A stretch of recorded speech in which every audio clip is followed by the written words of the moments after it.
Mandya Hassan BJP ಜೆಡಿಎಸ್ನಲ್ಲಿ ಮೈತ್ರಿಯಲ್ಲಿ ಅಪಸ್ವರ ಎದ್ದಿದೆ. ಈಗ ಎರಡನೇ ಹಂತದ ಪ್ರವಾಸಕ್ಕೆ ಸಿದ್ಧವಾಗಿದ್ದಾರೆ ದಳಪತಿಗಳು. ಜನರೊಂದಿಗೆ ಜನತಾದಳ ಎರಡನೇ ಹಂತದ ಪ್ರವಾಸಕ್ಕೆ ನಿಖಿಲ್ ಸಿದ್ಧತೆ ಮಾಡಿಕೊಳ್ತಾ ಇದ್ದಾರೆ. ಹಳೆ ಮೈಸೂರು ಭಾಗದ ಕ್ಷೇತ್ರಗಳಲ್ಲಿ ಪಕ್ಷ ಸಂಘಟನೆಗೆ ಒತ್ತಡ ಕೊಟ್ಟಿದ್ದಾರೆ. ನಿಖಿಲ್ ಪ್ರವಾಸದ ಬೆನ್ನಲ್ಲೇ ಶುರುವಾಗುತ್ತಾ ಹಾಗಾದ್ರೆ ಕೋಲ್ಡ್ ವಾರ್ ಫೈಟ್. ಈಗಾಗಲೇ ಮುಂದಿನ ಸಿಎಂ ಎಚ್.ಡಿ. ಕುಮಾರಸ್ವಾಮಿ ಅಂತ ಘೋಷಣೆ ಮಾಡಿದ್ದಾರೆ. ನಿಖಿಲ್ ಅವರೇ ಹೇಳಿದ್ರು. ನಿಖಿಲ್ ವಿರುದ್ಧ ಅಸಮಾಧಾನ ಹೊರಹಾಕ್ತಾ ಇದ್ದಾರೆ ಬಿಜೆಪಿ ನಾಯಕರು. ಹಾಸನ ಹಾಗೆ ಕೆಆರ್ಪೇಟೆಯಲ್ಲಿ ಬಿಜೆಪಿ ನಾಯಕರು ಅಸಮಾಧಾನ ಹೊರಹಾಕಿದ್ದಾರೆ. ನೋಡಿ, ಈಗ ಫೆಬ್ರವರಿ 18ರಿಂದ ಪಿರಿಯಾಪಟ್ಟಣದಿಂದ ಮತ್ತೆ ಪ್ರವಾಸ ಶುರು ಮಾಡ್ತಾರೆ. ಬಳಿಕ 21ರಂದು ತುಮಕೂರು ಗ್ರಾಮಾಂತರ ಕ್ಷೇತ್ರದಲ್ಲಿ ಪ್ರವಾಸ ಇರುತ್ತೆ. 22ಕ್ಕೆ ಕೃಷ್ಣರಾಜನಗರ, 24ಕ್ಕೆ ಟಿ ನರಸೀಪುರ, 25ಕ್ಕೆ ಹುಣಸೂರು ಕ್ಷೇತ್ರಗಳಲ್ಲಿ ಪಕ್ಷ ಸಂಘಟನೆಗೆ ಜೆಡಿಎಸ್ ಪ್ರವಾಸ ಮಾಡುತ್ತೆ. ಹಾಸನ ಕೆಆರ್ಪೇಟೆ ಕ್ಷೇತ್ರದಲ್ಲಿ ಅಸಮಾಧಾನ ಭುಗಿಲೆದ್ದಿದೆ. ತಮ್ಮ ಅಭ್ಯರ್ಥಿ ಶಾಸಕರ ಪರ ಮತ್ತೆ ಬ್ಯಾಟಿಂಗ್ ಮಾಡ್ತಾರೆ ನಿಖಿಲ್ ಅವರು. ಅಲ್ಲಿ ನಾವು ಪ್ರೀತಮ್ ಗೌಡ್ರ ಸ್ಟೇಟ್ಮೆಂಟ್ ಗಮನಿಸಿದ್ವಿ, ನಾರಾಯಣ್ ಗೌಡ್ರ ಹೇಳಿಕೆ. ಅವರು ಅಲ್ಲಿ ನಮ್ಗೆ ಇಷ್ಟು ಸೀಟ್ ಬೇಕು ಅಂಥೇಳಿ ಆಲ್ರೆಡಿ ಅವರು ಅನೌನ್ಸ್ ಮಾಡ್ತಾ ಇದ್ದಾರೆ. ಮತ್ತು ಪ್ರೀತಮ್ ಗೌಡ್ರು ಹಾಸನ ಭಾಗಕ್ಕೆ ಸಂಬಂಧಪಟ್ಟಂತೆ ಕಳೆದ ಲೋಕಸಭಾ ಚುನಾವಣೆಯಲ್ಲಿ ನಾವು ನೋಡಿದ್ವಿ, ಅವರ ವಿರುದ್ಧ ಯಾವ ರೀತಿಯಾದಂಥ ಆರೋಪಗಳು ಕೇಳಿ ಬಂದಿತ್ತು. ಪಕ್ಷ ವಿರೋಧಿ ಚಟುವಟಿಕೆ ಅಂಥೇಳಿ ಮೈತ್ರಿ ಆದಾಗ ನಿಖಿಲ್ ಅವರು ಆಲ್ರೆಡಿ ಅವ್ರ ತಂದೆಯರು ಮುಖ್ಯಮಂತ್ರಿ ಅಂಥೇಳಿ ಘಂಟಾಘೋಷವಾಗಿ ಹೇಳಿಬಿಟ್ಟಿದ್ದಾರೆ. ಛಲವಾದೇವರು ಹೇಳಿದರು 113 ಯಾರು ಗೆಲ್ತಾರೋ ಅವರೇ ಸಿ ಎಂ ಆಗ್ತಾರೆ ಅಂಥೇಳಿ. ಇವೆಲ್ಲವನ್ನು ನೋಡ್ತಾ ಇದ್ದರೆ ಈ ಮೈತ್ರಿ ಇದೆಯಲ್ವಾ ಬಿಜೆಪಿ ಜೆಡಿಎಸ್ದು, ಅದು ಕೇವಲ ಲೋಕಸಭಾ ಚುನಾವಣೆಗಷ್ಟೇ ಸೀಮಿತವಾಯಿತು ಅಷ್ಟಕ್ಕಾಗುತ್ತಾ ಅಂಥೇಳಿ. ಯಾಕೆಂದರೆ ದೇವೇಗೌಡರು ಆರಂಭದಲ್ಲಿ ಹೇಳಿದರು, ಮೈತ್ರಿಯ ಒಂದು ಸೂಚನೆಯನ್ನು ಕೊಟ್ಟಿದ್ದರು ಅವರು. ಬಟ್ ನಾಯಕರನ್ನ ಒಪ್ಕೊಳ್ಳೋಕೆ ರೆಡಿ ಇಲ್ಲ. ಕುಮಾರಸ್ವಾಮಿಯವ್ರಿಗೆ ಇನ್ನೂ ಕೂಡ ಕ್ಲಾರಿಟಿ ಇಲ್ಲ. ರಾಜ್ಯ ಬಿಜೆಪಿ ನಾಯಕರು ಕೂಡ ಇದ್ರ ಬಗ್ಗೆ ಹೆಚ್ಚಿನ ತಲೆ ಕೆಡಿಸ್ಕೊಳ್ತಾ ಇಲ್ಲ. ಎಲ್ಲ ಹೈಕಮಾಂಡ್ ಕಡೆ ಬೊಟ್ಟು ಮಾಡ್ತಾ ಇದ್ದಾರೆ. ಹಳೆ ಮೈಸೂರು ಭಾಗದಲ್ಲಂತರೂ ಈಗ ಬಿಜೆಪಿ ಜೆಡಿಎಸ್ ಅಂತಂದರೆ ಬದ್ಧ ವೈರಿಗಳೇ ಅನ್ನೋ ಥರ ಇನ್ನೂ ಅವರು ಆಡ್ತಾ ಇದ್ದಾರೆ. ಹಾಗಾಗಿನೇ ಇದು ಕಗ್ಗಂಟಾಗಿ ಉಳಿತಾ ಇದೆ. ಇದು ಚುನಾವಣೆ ಮೇಲೆ ಪರಿಣಾಮವನ್ನು ಬೀರಬಹುದು. ಯಾಕೆಂದರೆ ನಾವು ಗಮನಿಸಿದ್ದೇವೆ, ಈ ಹಿಂದೆ ಸೀಟು ಹಂಚಿಕೆ ಸಂದರ್ಭದಲ್ಲಿ ಯಾವ ರೀತಿಯಾದಂಥ ಅಸಮಾಧಾನಗಳು ಕಾರ್ಯಕರ್ತರ ಲೆವೆಲ್ನಲ್ಲಿ ನಡೆದಿತ್ತು ಅಂತೇಳಿ. ಮತ್ತಷ್ಟು ಮಾಹಿತಿ ನಮ್ಮ ಪ್ರತಿನಿಧಿ ಎಲ್.ಎನ್. ಸ್ವಾಮಿ ನೀಡ್ತಾರೆ. ಎಲ್.ಎನ್. ಸ್ವಾಮಿ, ಈಗ ಮೈತ್ರಿ ವಿಚಾರಕ್ಕೆ ಸಂಬಂಧಪಟ್ಟಂತೆ ಹಳೆ ಮೈಸೂರು ಭಾಗದಲ್ಲಿ ನಾವು ಗಮನಿಸಿದ ಹಾಗೆ ಆಲ್ರೆಡಿ ಆರಂಭದಲ್ಲೇ ಕೆಲವೊಂದಿಷ್ಟು ವಿಘ್ನಗಳು ಎದುರಂಗೆ ಕಾಣಿಸ್ತಾ ಇದೆ. ಬಹುತೇಕವಾಗಿ ನಮಗೆ ಇದು ಡೌಟ್ ಅನ್ನಿಸ್ತಾ ಇದೆ. ಈ ಲೋಕಲ್ ಸ್ಥಳೀಯ ಸಂಸ್ಥೆಗಳಿಗೆ ಚುನಾವಣೆಗೆ ಸಂಬಂಧಪಟ್ಟಂತೆ ಬಹುಶಃ ಅದು ವಿಧಾನಸಭೆ ಚುನಾವಣೆಗೇನೋ ಆದರೆ ಆಗ್ಬೋದು ಅಂತೇಳಿ ಈಗ ಸದ್ಯದ ಬೆಳವಣಿಗೆ ನೋಡ್ತಾ ಇದ್ರೆ ಹಾಗನ್ಸುತ್ತಾ?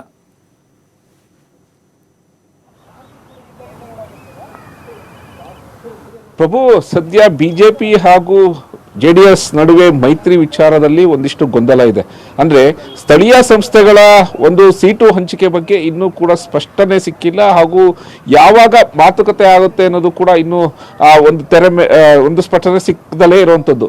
ಪ್ರಮುಖವಾಗಿ ಈಗ ಸ್ಥಳೀಯ ಸಂಸ್ಥೆಗಳ ಚುನಾವಣೆಗೆ ಈಗಾಗಲೇ ಒಂದು ಕಡೆ ಸಿದ್ಧತೆ ಆಗ್ತಾ ಇದೆ. ಒಂದು ಕಡೆ GBA ಸೇರಿದಂತೆ ಹಾಗೂ ಜಿಲ್ಲಾ ಪಂಚಾಯತ್, ತಾಲೂಕ್ ಪಂಚಾಯತ್ ಚುನಾವಣೆಗೆ ಸಿದ್ಧವಾಗುವ ಅನಿವಾರ್ಯತೆ ಕೂಡ ಬಿಜೆಪಿ ಹಾಗೂ ಜೆಡಿಎಸ್ ನಡುವೆ ಇದೆ. ಹಾಗಾಗಿ ಒಂದು ಕಡೆ ಬಿಜೆಪಿ ತನ್ನ ತಂತ್ರಗಾರಿಕೆಯನ್ನ ಮಾಡ್ತಾ ಇದ್ರೆ, ಮತ್ತೊಂದು ಕಡೆ ಜೆಡಿಎಸ್ ಕೂಡ ಸ್ಥಳೀಯ ಮಟ್ಟದಿಂದ ಪಕ್ಷ ಸಂಘಟನೆಗೆ ಮುಂದಾಗಿರೋದ್ರು. ಅದರಲ್ಲೂ ಅದರ ನೇತೃತ್ವವನ್ನ ನಿಖಿಲ್ ಕುಮಾರಸ್ವಾಮಿ ಅವರು ವಹಿಸಿಕೊಂಡಿರುವಂಥದ್ದು. ಈಗಾಗಲೇ ಮೊದಲ ಹಂತದ ಪಕ್ಷ ಸಂಘಟನೆಯ ಪ್ರವಾಸ ಮುಗಿಸಿದ್ದಾರೆ. ಈಗ ಎರಡನೇ ಹಂತದ ಪ್ರವಾಸಕ್ಕೆ ಎಲ್ಲಾ ರೀತಿಯ ಸಿದ್ಧತೆಗಳನ್ನ ಮಾಡ್ಕೊಳ್ತಾ ಇದ್ದಾರೆ. ಪ್ರಮುಖವಾಗಿ ಫೆಬ್ರವರಿ ಇದೇ ತಿಂಗಳ 18ರಿಂದ ಎರಡನೇ ಹಂತದ ಪ್ರವಾಸ ಹೋಗೋದಕ್ಕೆ ಸಿದ್ಧತೆಗಳನ್ನ ಮಾಡ್ಕೊಳ್ತಾ ಇದ್ದಾರೆ. ಅದರಲ್ಲೂ ಹಳೆ ಮೈಸೂರು ಭಾಗದಲ್ಲಿ ಅಂದ್ರೆ ತನ್ನ ಭದ್ರಕೋಟೆಯಾದಂತಹ ಜೆಡಿಎಸ್ ನ ಭದ್ರಕೋಟೆಯಾದಂತಹ ಕ್ಷೇತ್ರಗಳಲ್ಲೇ ಪ್ರವಾಸ ಮಾಡೋದಕ್ಕೆ ಈಗ ನಿಖಿಲ್ ಕುಮಾರಸ್ವಾಮಿ ಮುಂದಾಗಿರುವಂತದ್ದು. ಪ್ರಮುಖವಾಗಿ ಯಾವ ಕ್ಷೇತ್ರಗಳು ಅನ್ನೋದು ನೋಡೋದಾದ್ರೆ 18ನೇ ತಾರೀಕು ಪಿರಿಯಾಪಟ್ಟಣ ಹಾಗೂ 21ನೇ ತಾರೀಕು ತುಮಕೂರು ಗ್ರಾಮೀಣ ಕ್ಷೇತ್ರ ಸೇರಿದಂತೆ 22ರಂದು ಕೃಷ್ಣರಾಜಸಾಗರ ಹಾಗೂ 24ಕ್ಕೆ ಟಿ ನರಸೀಪುರ ಹಾಗೂ 25ಕ್ಕೆ ಹುಣಸೂರು ವಿಧಾನಸಭಾ ಕ್ಷೇತ್ರಗಳಲ್ಲಿ ನಿಖಿಲ್ ಕುಮಾರಸ್ವಾಮಿ ಅವರು ಪ್ರವಾಸ ಮಾಡ್ತಾ ಇದ್ದಾರೆ. ಆದ್ರೆ ಇಲ್ಲಿ ಎದುರಾಗ್ತಾ ಇರೋ ಒಂದು ಸಮಸ್ಯೆಗಳಂದ್ರೆ ಈಗಾಗಲೇ ಹಾಸನ ಹಾಗೂ ಮಂಡ್ಯ ಜಿಲ್ಲೆಗಳಲ್ಲಿ ಸೇರಿದಂತೆ ಮೈತ್ರಿ ಬೇಡ ಎಂಬ ವಿಚಾರವನ್ನ ಬಿಜೆಪಿ ನಾಯಕರು ನೇರವಾಗಿ ಹೇಳ್ತಾ ಇರುವಂತದ್ದು.